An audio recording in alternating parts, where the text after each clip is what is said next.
HarlequinAudio is proud to bring you Hawk's Way, Callen and Zack, by Joan Johnston, a Harlequin bestsellers novel, performed by Corey Snow. The Headstrong Bride. Prologue. I'm so sorry about your father. Callen Whitelaw felt awkward offering sympathy to someone she hardly knew. At first, she didn't think the grieving man was going to reply. When he did, he said one word in a ragged whisper.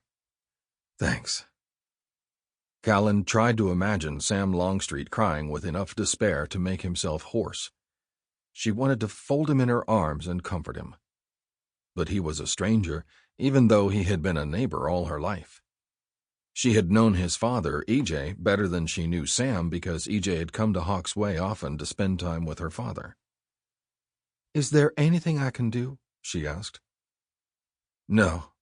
He hesitated a moment, then said, Maybe there is. I have to go to Amarillo on business. Maybe you could meet me there or have dinner with me. I could use the company. Callen was stunned by the invitation, which seemed to come out of the blue. Why would Sam Longstreet want to have dinner with her when he didn't even know her? Never mind, he said when she hesitated too long.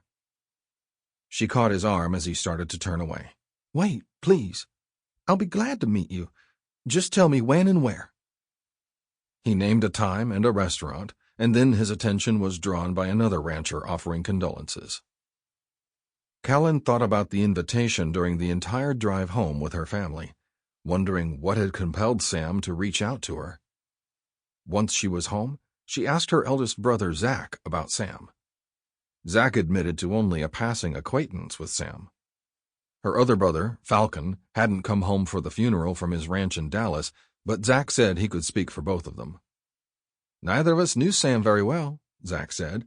He was 2 years ahead of me in school, 3 years ahead of Falcon, so we didn't have any classes together. Zack was 34, so that would make Sam 36, Callen figured. He had seemed every bit of that, his features chiseled by wind and weather, his striking green eyes webbed at the corners by the sun, his wide mouth bracketed by lines, his shaggy chestnut hair streaked with blonde. It was a face aged by the hard life of a Texas rancher, and by the grief that sat upon his brow. Sam wasn't too good with the books, Zack continued. The football coach got tutors to help him pass his classwork so he could play. He was a great running back, as I recall, but he pretty much kept to himself. Was he good enough to play professionally? Callen asked. He hurt his knee in the state championship game. I guess he couldn't run fast enough after that to compete in college. He settled into work on the Double L after high school, and as far as I know, he never aspired to anything else. Why are you interested in Sam Longstreet anyway? He seemed so sad, Callen said. Stay away from him, Zack warned. He's a saddle tramp with a run-down ranch. That's unfair, Callen retorted in defense of a man she had just met. Just because the Longstreets don't have as much money as the Whitelaws doesn't make Sam any less of a man. He's never going to amount to anything. How do you know? If he was going to do anything with that ranch to improve it, he would have done it by now, Zack said. Not necessarily, Callen retorted. Maybe he and his father disagreed about what ought to be done. Callen knew she had hit a sore spot with Zack because he and their father often disagreed about ranching methods.